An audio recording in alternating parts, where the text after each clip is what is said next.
Welcome back. ഇന്ന് നമ്മൾ ചെയ്യാൻ പോകുന്നത് വെറൈറ്റി അറബിക് റൈസായ ചിക്കൻ മഖ്ലൂബയാണ്. ഈ റമദാനൊക്കെ ഉണ്ടാക്കാൻ പറ്റിയ നല്ലൊരു റെസിപ്പിയാണ്. അപ്പോൾ അത് ഉണ്ടാക്കാൻ തുടങ്ങാം. അതിനായിട്ട് ഞാനിപ്പം ചോറ് വയ്ക്കാൻ പറ്റിയൊരു വലിയ നോൺ സ്റ്റിക്ക് പാത്രം വെച്ചിട്ടുണ്ട്. അതിലേക്ക് ഞാൻ ഒലിവ് ഓയിലാണ് ഒഴിച്ചിരിക്കുന്നത്. അതുപോലെ 1 ടേബിൾ സ്പൂൺ നെയ്യും കൂടെ ഇട്ട് കൊടുത്തിട്ടുണ്ട്. അപ്പം അറബിക് റൈസിനൊക്കെ ഓയിലായിരിക്കും നല്ലത്. അതില്ലെങ്കിൽ സൺഫ്ലവർ ഓയിൽ യൂസ് ചെയ്താൽ മതി. പിന്നെ ഒരു 5-6 ഏലക്കായ ഞാൻ ഇട്ട് കൊടുത്തിട്ടുണ്ട്. അതുപോലെ തന്നെ ഡ്രൈഡ് ലെമൺ, ഈ ഉണക്കനാരങ്ങ എല്ലാ കടകളിലും വാങ്ങിക്കാൻ കിട്ടും, അത് 2 എണ്ണം ഇട്ടിട്ടുണ്ട്. പിന്നെ ബേ ലീവ്സ്, നമ്മുടെ വയണയില, അതും ഒരു 2-3 എണ്ണം വെറുതെ അങ്ങ് ഇട്ടിരിക്കുകയാണ്. പിന്നെ കറുകാപ്പട്ട, അതൊരു 3-4 കഷ്ണം ഇട്ടിട്ടുണ്ട്. അതുപോലെ തന്നെ മല്ലി പൊടിക്കാത്തതാണ്. മല്ലി ഒരു 2 ടീസ്പൂൺ മല്ലി ഇട്ട് കൊടുക്കണം. അപ്പം നമ്മൾ പൊടികളിനേക്കാളും ഇങ്ങനെ ചേർക്കുന്നതായിരിക്കും നല്ലത്. അതുപോലെ കുരുമുളകും ഒരു 2 ടീസ്പൂണ് ഇട്ട് കൊടുക്കണം. അപ്പം ഞാൻ പൊടികളിന് പകരം ഇങ്ങനെയാണ് എല്ലാം നന്നായിട്ട് ചേർക്കുന്നത്. പിന്നെ ഗ്രാമ്പൂ ഒരു 5-6 എണ്ണം ഇട്ട് കൊടുക്കുക. ഇനി വേണ്ടത് ചെറിയ ജീരകമാണ്, നല്ല ജീരകം, അത് 1 ടീസ്പൂൺ ഞാൻ ഇട്ട് കൊടുത്തിട്ടുണ്ട്. അപ്പോൾ നമ്മുടെ കയ്യിൽ അറബിക് മസാലയൊന്നും ഇല്ലാതെ തന്നെ നമ്മുടെ വീട്ടിലുള്ള സാധാരണ മസാല വെച്ച് അറബിക് റൈസിൻ്റെ അതേ ടേസ്റ്റ് കിട്ടുന്ന രീതിയിൽ ഉണ്ടാക്കുന്നതാണിത്. ഇത് പിന്നെ ഒരു 3-4 ടേബിൾ സ്പൂൺ ഇഞ്ചിയും വെളുത്തുള്ളിയും ചെറുതായിട്ട് കൊത്തി അരിഞ്ഞതാണ്. അപ്പോൾ ഇതും കൂടി ഇതിൻ്റെ കൂടെ ഇട്ടങ്ങ് ഇളക്കി കൊടുക്കണം. മസാല ഒന്ന് ചൂടായി കഴിഞ്ഞിട്ട് വേണം ഇഞ്ചിയും വെളുത്തുള്ളിയും ഇട്ട് കൊടുക്കാൻ വേണ്ടിയിട്ട്. ഇനി ഇതെല്ലാം കൂടി ഒരു നോർമൽ ഫ്ലെയിമിൽ വെച്ച് നന്നായിട്ട് ഇതുപോലെ ഇളക്കി കൊടുക്കണം. ഇഞ്ചിയും വെളുത്തുള്ളിയും ഒന്ന് വാടിക്കഴിഞ്ഞാൽ ഒരു 8-9 പച്ചമുളക് ഇട്ട് കൊടുക്കാം. പച്ചമുളക് ഞാനിപ്പോൾ കീറിയിട്ടൊന്നുമില്ല, മുഴുവനായിട്ട് തന്നെ പച്ചമുളക് ഇട്ട് കൊടുത്താൽ മതി. അതുപോലെ തന്നെ സവാള, 2 സവാള കൊത്തി അരിഞ്ഞതാണ്, അതും കൂടി ഞാൻ ഇതിൻ്റെ കൂട്ടത്തിലേക്ക് ഇട്ട് കൊടുത്തിട്ടുണ്ട്. നമ്മൾ ബിരിയാണിയെപ്പോലെ ഒരുപാട് സവാളയുടെ ഒന്നും ആവശ്യമില്ല. 2 സവാള കൊത്തി അരിഞ്ഞ് ആ ചോറിൽ ടേസ്റ്റ് പിടിക്കാൻ വേണ്ടി മാത്രം ഇട്ട് കൊടുത്താൽ മതി. ഇനി സവാള നന്നായിട്ട് വാടി വരണം. സവാള നന്നായിട്ട് കളറ് പകുതിയൊക്കെ ചേഞ്ചായി വരുമ്പോൾ നമുക്കിതിലേക്ക് ആവശ്യത്തിന് ഉപ്പിട്ട് കൊടുക്കാം. ഉപ്പും കൂടെ ഇട്ട് കൊടുക്കുമ്പോൾ സവാളയിലൊക്കെ നന്നായിട്ട് ഉപ്പ് പിടിച്ച് സവാള പെട്ടെന്ന് നന്നായിട്ട് വാടി വരും. അപ്പോൾ വീണ്ടും ഇളക്കി കൊടുത്തുകൊണ്ടേ ഇരിക്കണം, ഒന്നും അടുക്കി പിടിക്കരുത്. അതുപോലെ ഞാൻ കുറച്ച് മല്ലിയിലയും കുറച്ച് പുതിന ഇലയും ഇട്ട് കൊടുത്തിട്ടുണ്ട്. അപ്പോൾ ആ ഒരു ടേസ്റ്റൊക്കെ ആകുമ്പോൾ ചോറ് നല്ലതായിരിക്കും കഴിക്കാൻ. അപ്പോൾ ഇതെല്ലാം കൂടി ഇട്ട് നന്നായിട്ടൊന്ന് ഇളക്കി കൊടുക്കണം. ഇപ്പോഴേ മല്ലിയിലയും പുതിനയിലയൊക്കെ കുറച്ച് ഇട്ട് കൊടുത്താൽ അതിൻ്റെ മസാലയിലും ചോറിലൊക്കെ നന്നായിട്ട് ഇതിൻ്റെ ടേസ്റ്റ് പിടിക്കും. അതുപോലെ തന്നെ മുളക് പൊടി ഞാൻ 1 ടീസ്പൂൺ ഇട്ട് കൊടുത്തിട്ടുണ്ട്. അതുപോലെ ഒരു 3/4 ടീസ്പൂൺ മഞ്ഞൾപ്പൊടി. പിന്നെ വേണ്ടത് മല്ലിപ്പൊടിയാണ്. മല്ലിപ്പൊടി 1-2 ടീസ്പൂൺ നിങ്ങളുടെ ഇഷ്ടം പോലെ ഇട്ട് കൊടുക്കാം. അപ്പോൾ അറബിക് റൈസ് ആകുമ്പോൾ ഒരുപാട് എരിവൊന്നും വേണ്ട. പിന്നെ ഒരു ടേസ്റ്റിന് വേണ്ടിയിട്ട് 1 ടീസ്പൂൺ മുളക് പൊടി ഇട്ട് കൊടുത്തേ ഉള്ളൂ. ഞാൻ ആകെ ഇതിനകത്ത് ഈ 1 ടീസ്പൂൺ മുളക് പൊടി മാത്രമേ ചേർക്കുന്നുള്ളൂ. അപ്പോൾ ഈ മസാലയൊക്കെ പിടിക്കാൻ വേണ്ടി നന്നായിട്ടൊന്ന് ഇളക്കി കൊടുത്തതിന് ശേഷം ടൊമാറ്റോ പേസ്റ്റ് ചേർക്കണം. ഇപ്പോൾ നിങ്ങളുടെ കയ്യിൽ ടൊമാറ്റോ പേസ്റ്റ് ഇല്ലെങ്കിൽ ഒരു 2 തക്കാളി എടുത്ത് നന്നായിട്ട് മിക്സിയിൽ അടിച്ച് ചേർത്താൽ മതി. ഞാനിപ്പം ചേർത്തിരിക്കുന്നത് ഒരു 4 ടേബിൾ സ്പൂൺ ഉണ്ട്. ടൊമാറ്റോ കെച്ചപ്പ് അല്ല ചേർക്കേണ്ടത്, ടൊമാറ്റോ പേസ്റ്റാണ് ചേർക്കേണ്ടത്. അപ്പോൾ അതില്ലെങ്കിൽ 2 തക്കാളി എടുത്ത് മിക്സിയിലിട്ട് അടിച്ചിട്ട് അത് വെള്ളമില്ലാതെ അടിച്ച് കട്ടിക്ക് ചേർത്ത് കൊടുത്താലും മതി. ടൊമാറ്റോ പേസ്റ്റ് പുറത്തുനിന്ന് വാങ്ങിക്കുന്നതാകുമ്പോൾ കുറച്ചുകൂടി കളറൊക്കെ ഉണ്ടാവും. ഇനി ചേർക്കേണ്ടത് നാരങ്ങയാണ്. ഞാനിപ്പോൾ ഒരു പകുതി നാരങ്ങയുടെ ജ്യൂസ് ഇതിലേക്ക് ചേർക്കുവാണ്. ഓൾറെഡി ഇതിലേക്ക് 2 ഡ്രൈഡ് ലെമണും ഇട്ട് കൊടുത്തതാണ്. പക്ഷേ കുറച്ചുകൂടി ഒരു ചിക്കനിലൊക്കെ നല്ലൊരു ടേസ്റ്റ് പിടിക്കാൻ വേണ്ടിയിട്ടാണ് ഈ നാരങ്ങയുടെ ജ്യൂസും കൂടെ ഇതിലേക്ക് ഒഴിച്ചത്. അപ്പോൾ ചെറിയ നാരങ്ങയാണെങ്കിൽ ഒരു ഫുൾ നാരങ്ങ ചേർക്കാവുന്നതാണ്. ഇനി നമ്മൾ കട്ട് ചെയ്ത് വെച്ചിരിക്കുന്ന ചിക്കൻ പീസ് ഇതിലേക്ക് ഇട്ട് കൊടുക്കാം. ഇതിപ്പോൾ ഞാൻ 3 ഗ്ലാസ് അരിയാണ് കുക്ക് ചെയ്യുന്നത്. അപ്പോൾ അതിന് വേണ്ടിയിട്ട് 1 കിലോയിൽ കൂടുതൽ ചിക്കനുണ്ട്. അപ്പം ചിക്കൻ്റെ ഇത് ഓൾ ലെഗാണ് എടുത്തിരിക്കുന്നത്, അതായത് കാലും ആ തുടയുടെയും കൂടി ഉള്ള ഭാഗമാണ്. അപ്പോൾ കുറച്ച് വലിയ പീസായിട്ട് എടുക്കുന്നതായിരിക്കും ഈ അറബിക് റൈസിനൊക്കെ നല്ലത്. അതുപോലെ ചിക്കൻ ഇടുന്നതിന് മുമ്പ് ചിക്കൻ്റെ പുറത്ത് നന്നായിട്ടൊന്ന് വരഞ്ഞു കൊടുക്കുകയും വേണം. അപ്പോൾ ചിക്കനിലൊന്ന് മസാല പിടിക്കുമ്പോഴത്തേക്ക് നമുക്കിതിലേക്ക് മാഗിയുടെ തന്നെ ചിക്കൻ സ്റ്റോക്ക് വാങ്ങിക്കാൻ കിട്ടും. അപ്പോൾ ഞാൻ ഒരു പാക്കറ്റിൽ 2 സ്റ്റോക്ക് കാണും. അപ്പം ഞാൻ അതും കൂടി ഇട്ട് കൊടുത്തിട്ടുണ്ട്. അപ്പം ചിക്കൻ സ്റ്റോക്ക് ഇല്ലെങ്കിലും കുഴപ്പമൊന്നുമില്ല, ഉണ്ടെങ്കിൽ ഇട്ട് കൊടുത്താൽ കുറച്ചുകൂടെ ടേസ്റ്റി ആയിരിക്കും. അപ്പോൾ ഇത് കുറച്ച് നേരം അടച്ച് വെച്ച് നന്നായിട്ട് ചിക്കനിൽ മസാല പിടിച്ച് വരണം. വെള്ളം ഒന്നും ഒഴിക്കാൻ പാടില്ല. ഇങ്ങനെ തന്നെ അടച്ച് വെച്ച് കുറച്ച് നേരം നന്നായിട്ട് മസാല പിടിപ്പിക്കണം. മസാല പിടിപ്പിച്ചതിന് ശേഷം നമുക്കിനി വെള്ളം ഒഴിക്കാം. ഞാനിപ്പോൾ ഈ കപ്പിലാണ് അരി അളന്നെടുത്തത്. അപ്പോൾ അതേ കപ്പിൽ തന്നെ വെള്ളം ഒഴിക്കുകയാണ്. 3 കപ്പ് അരിക്ക് 6 കപ്പ് വെള്ളം. അപ്പോൾ വെള്ളം ഒഴിക്കുമ്പോൾ നല്ല വെട്ടി തിളയ്ക്കുന്ന ചൂടുവെള്ളം വേണം ഒഴിച്ചു കൊടുക്കാൻ. ഒരിക്കലും പച്ചവെള്ളം ഒഴിക്കരുത്. അപ്പം നമ്മൾ എത്ര അരിയാണോ എടുക്കുന്നത് അതിൻ്റെ ഡബിൾ വെള്ളം ഒഴിക്കണം.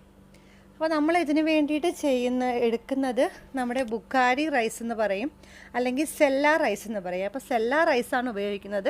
അപ്പോൾ സാധാരണ റൈസിനേക്കാളും കുറച്ച് വെള്ളം കൂടി വരും. അല്ലെങ്കിൽ 1 കപ്പിന് 1.5 കപ്പോ 1.25 കപ്പോ വെള്ളം മതി സാധാരണ ബിരിയാണിക്കൊക്കെ. ഇപ്പോൾ ഇതിന് കറക്റ്റ് ഡബിൾ വെള്ളം വേണം. അതുപോലെ ഫ്ലെയിം കുറച്ച് വെച്ചിട്ട് നന്നായിട്ട് ഇതൊന്ന് വേവിക്കണം. തീരെ കുറയ്ക്കേണ്ട, ഒരു നോർമൽ ഫ്ലെയിമിൽ വെച്ചിട്ട് ചിക്കൻ നന്നായിട്ട് വേകുന്നത് വരെ ഇതൊന്ന് തിളപ്പിച്ചെടുത്തുകൊണ്ടേ ഇരിക്കണം. ചിക്കൻ നന്നായിട്ട് വെന്ത് കഴിഞ്ഞാൽ ചിക്കൻ്റെ പീസ് മാത്രം ഈ വെള്ളത്തിൽ നിന്ന് മാറ്റണം. അപ്പോൾ നിങ്ങൾ വേവിക്കുമ്പോൾ അടച്ചു വെച്ചിട്ട് വേണം വേവിക്കാൻ, അല്ലെങ്കിൽ പെട്ടെന്ന് വെള്ളം വറ്റിപ്പോവും. നമ്മൾ വെച്ച വെള്ളത്തിൻ്റെ അളവൊക്കെ മാറിപ്പോവും. അപ്പോൾ ചിക്കൻ വെന്ത് കഴിഞ്ഞാൽ ചിക്കൻ മാത്രം ഇതുപോലെ കോരിയെടുത്ത് മാറ്റി വെക്കണം. ബാക്കി മസാലയും വെള്ളവും എല്ലാം ഇങ്ങനെ തന്നെ വെക്കണം. അപ്പോൾ ഇപ്പം ചിക്കൻ മാറ്റിയിട്ടുണ്ട്, ബാക്കി വെള്ളവും ആ മസാലയും മാത്രമേ ഉള്ളൂ. ഇനി ഇതിലേക്ക് നമ്മൾ അരമണിക്കൂർ കഴുകി കുതിർത്ത് വെച്ച അരി ഇട്ട് കൊടുക്കണം. ഞാൻ നേരത്തെ പറഞ്ഞ പോലെ ഈ അറബിക് റൈസിന്, അതായത് ചിക്കൻ മഖ്ലൂബയ്ക്ക് നല്ലത് നമ്മുടെ സെല്ല റൈസാണ്. സെല്ല ബസ്മതി റൈസ് എന്ന് പറഞ്ഞിട്ട് വാങ്ങിക്കാൻ കിട്ടും കടകളിലൊക്കെ. അപ്പോൾ അതുണ്ടെങ്കിൽ അത് ഉപയോഗിക്കണം. അല്ലെന്നുണ്ടെങ്കിൽ സാധാരണ ലോങ് ഗ്രെയിൻ ബസ്മതി ആയാലും മതി. പക്ഷേ സെല്ല ആയിരിക്കും കുറച്ചുകൂടെ പെർഫെക്റ്റ് ആയിട്ട് കിട്ടുന്നത്. അപ്പോൾ റൈസ് ഇട്ട് കൊടുത്തതിന് ശേഷം ഒന്ന് ഇളക്കി ചെറിയ തീയിലാണ് ഇനി വേവിക്കേണ്ടത്. അപ്പം ചെറിയ തീയിൽ വേവിക്കണം. അപ്പം നിങ്ങളുടെ പാത്രം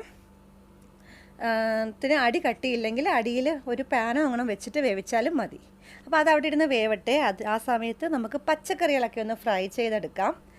അപ്പോൾ അതിനായിട്ട് ഞാനൊരു പാൻ വെച്ച് ഓയിൽ ഒഴിച്ച് കൊടുത്തിട്ടുണ്ട്. അതിലേക്ക് എഗ് പ്ലാന്റ് അല്ലെങ്കിൽ നമ്മുടെ വഴുതനങ്ങ, നല്ല ഡാർക്ക് കളറുള്ള വഴുതനങ്ങ ഒരെണ്ണം ഞാൻ ചെറുതായിട്ട് കട്ട് ചെയ്ത് വെച്ചിട്ടുണ്ട്. ഇതൊന്ന് ഫ്രൈ ചെയ്ത് എടുക്കണം.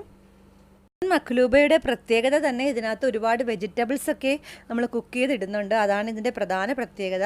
അത് നമ്മൾ ഫ്രൈ ചെയ്താണ് ഇടുന്നത്. അപ്പോൾ ഇതുപോലെ കുറച്ചൊന്ന് ഡീപ്പ് ഫ്രൈ ചെയ്യുന്നതായിരിക്കും നല്ലത്. ഇപ്പം നമ്മുടെ എഗ് പ്ലാന്റ് അല്ലെങ്കിൽ നിങ്ങൾ ഉപയോഗിക്കുന്ന വഴുതനങ്ങ നന്നായിട്ട് ഫ്രൈ ആയി വന്നിട്ടുണ്ട്. അപ്പോൾ അത് നമുക്ക് ഇതിന് മാറ്റി വെക്കാം. ഇനി ഇതിലേക്ക് ചേർക്കേണ്ടത് അടുത്ത വെജിറ്റബിൾ ഞാനിപ്പോൾ എടുത്തിരിക്കുന്നത് കോളിഫ്ലവറാണ്. അതൊരു ചെറിയ പീസ് കോളിഫ്ലവറാണ് ഇതിലേക്ക് ഇടുന്നത്. അപ്പോൾ നമ്മുടെ 3 ഗ്ലാസ് റൈസേ ഉള്ളൂ. അപ്പോൾ അതനുസരിച്ച് നമ്മൾ വെജിറ്റബിൾസ് എടുത്താൽ മതി.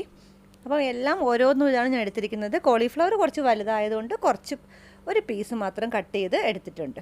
അപ്പോൾ ഇത് നന്നായിട്ട് ഡീപ്പ് ഫ്രൈ ചെയ്തിട്ട് ഇതും ഓയിലിൽ നിന്ന് മാറ്റുക. ഇനി ഈ ഓയിലിൽ തന്നെ ഒരു വലിയ പൊട്ടാറ്റോ ഇതുപോലെ വട്ടത്തിന് കനം കുറച്ച് അരിഞ്ഞതും കൂടി ഇട്ട് കൊടുക്കണം. ഇതും ഒന്ന് ഫ്രൈ ആയി കഴിഞ്ഞാൽ നമുക്കിതിൽ നിന്ന് മാറ്റാം. ഒരുപാട് ബ്രൗൺ ഒന്നും ആവേണ്ട, എല്ലാം ഒരു ഗോൾഡൻ കളർ ആയാൽ മതി. ഇനി ചേർക്കേണ്ടത് ക്യാപ്സിക്കവും ഞാൻ ഒരെണ്ണമാണ്, ഒരു മീഡിയം സൈസിലുള്ള ക്യാപ്സിക്കമാണ് എടുത്തിരിക്കുന്നത്. ക്യാപ്സിക്കമൊക്കെ പെട്ടെന്ന് കുക്കായി വരും. അപ്പോൾ ക്യാപ്സിക്കം ഒന്നിട്ട് ഫ്രൈ ആക്കി എടുക്കണം. അപ്പോൾ നമ്മളെ കയ്യിലുള്ള വെജിറ്റബിൾസ് ഒക്കെ ഇതുപോലെ ഫ്രൈ ആക്കി എടുത്തിട്ട് വേണം ചിക്കൻ മഖ്ലൂബയിൽ ചേർക്കാൻ. അതാണ് ഇതിൻ്റെ ഒരു സ്പെഷ്യൽ ടേസ്റ്റ്. അപ്പോൾ ക്യാപ്സിക്കം ഫ്രൈ ആയിട്ടുണ്ട്. അടുത്തത് സവാളയാണ്. സവാള ഞാൻ വട്ടത്തിൽ അരിഞ്ഞു വെച്ചിട്ടുണ്ട്. ഒരു വലിയ സവാളയാണ് എടുത്തിരിക്കുന്നത്. അപ്പോൾ ഈ സവാളയും നമ്മൾ സാധാരണ ബിരിയാണിക്കൊക്കെ ഫ്രൈ ചെയ്യുന്ന അത്രയൊന്നും ഫ്രൈ ചെയ്യണ്ട, കുറച്ചൊന്ന് കളറ് മാറിയാൽ മതി. അതുപോലെ ആക്കി ഇട്ട് കൊടുക്കണം. ഞാൻ അതിൻ്റെ കൂടെ ഒരു പിടി ബദാമും കൂടി ഇട്ടിട്ടുണ്ട്. സവാള ഒന്ന് മൂത്ത് വരുമ്പോൾ ബദാം ഇട്ട് കൊടുക്കുകയാണെങ്കിൽ രണ്ടും കൂടി ഒരുമിച്ച് ഫ്രൈ ചെയ്ത് എടുക്കാൻ പറ്റും. അപ്പോൾ സവാള കുക്കായപ്പോൾ ഞാൻ അതും കോരി മാറ്റുന്നുണ്ട്. അപ്പോൾ ഒന്ന് ഗോൾഡൻ ബ്രൗൺ ആയാൽ മതി. അടുത്ത ഞാൻ ഇടുന്നത് തക്കാളിയാണ്. തക്കാളി ഞാൻ ഒരെണ്ണമാണ് എടുത്തിരിക്കുന്നത്, ഒരു വലിയ തക്കാളി ഇതുപോലെ ക്രിസ്പി ആയിട്ടൊന്നും വരില്ല. കുറച്ചൊന്ന് കുക്കായി വരുമ്പോൾ തന്നെ നമുക്കിതിൽ നിന്ന് കോരിയെടുക്കാം. ഇപ്പം തക്കാളി നന്നായിട്ട് കുക്കായി വന്നിട്ടുണ്ട്. അപ്പോൾ തക്കാളിയും കൂടി നമുക്കിതിൽ നിന്ന് കോരി മാറ്റാം. തക്കാളി എണ്ണ കുടിക്കുന്നതായതുകൊണ്ടാണ് ലാസ്റ്റ് ഇട്ടത്. ഇനി നമ്മുടെ നേരത്തെ കോരി മാറ്റി വെച്ച ചിക്കനാണ് ഇതിലേക്ക് ഇടുന്നത്. അപ്പോൾ ചിക്കൻ വലിയ പീസാണെങ്കിൽ പെട്ടെന്ന് നമുക്ക് ഇട്ടിട്ട് ഫ്രൈ ചെയ്തെടുത്ത് തീർക്കാം. അപ്പോൾ ഓൾറെഡി കുക്കായ ചിക്കനാണ്. അപ്പോൾ ഇനി പുറം മൊഴിഞ്ഞ് കിട്ടിയാൽ മാത്രം മതി. അപ്പോൾ ഇങ്ങനെ ഒന്ന് ഫ്രൈ ചെയ്തെടുക്കുക. വേണമെങ്കിൽ ഒന്നും കൂടി മുളക് പൊടി തേച്ചതിന് ശേഷം ഫ്രൈ ചെയ്താൽ കുറച്ചുകൂടെ ടേസ്റ്റി ആയിരിക്കും. ഞാൻ പുറത്തൊന്ന് മുളക് പൊടി ഒന്നും കൂടി തടവിയിട്ടുണ്ട്. അപ്പോൾ ചിക്കൻ അവിടെ ഇരിക്കട്ടെ. ഇപ്പോൾ നമ്മുടെ റൈസ് നന്നായിട്ട് കുക്കായി വന്നിട്ടുണ്ട്. ഇപ്പോൾ റൈസ് ഇപ്പോൾ 100% വേവേണ്ട ആവശ്യമില്ല. ഒരു 90% ആകുമ്പോൾ തന്നെ നമുക്ക് സ്റ്റൗവിൽ നിന്ന് മാറ്റാം. അതിനുശേഷം ഞാൻ ഈ പാത്രം ഒന്ന് ക്ലീൻ ചെയ്തെടുത്തിട്ടുണ്ട്. ഇനി നമ്മുടെ തീ ഓഫ് ചെയ്ത് വെച്ചിട്ട് തന്നെ ഇതിൻ്റെ അടിയിലത്തെ ലെയറായിട്ട് നമുക്ക് ആദ്യം നമ്മൾ എടുത്തു വെച്ച എഗ് പ്ലാന്റ് ഫ്രൈ ചെയ്തതും അതുപോലെ തന്നെ നമ്മുടെ ക്യാപ്സിക്കവും കൂടെ ഇട്ട് കൊടുക്കാം.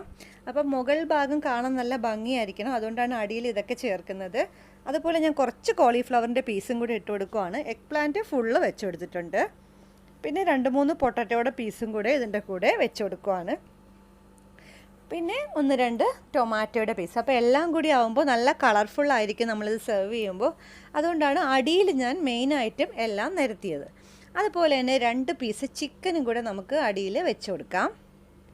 പിന്നെ കുറച്ച് ബദാമും സവാളയും ഞാൻ ഇട്ട് കൊടുത്തിട്ടുണ്ട്. ഇനി നമ്മുടെ റൈസ് കോരി ഇതിൻ്റെ പുറത്തേക്ക് വെക്കണം.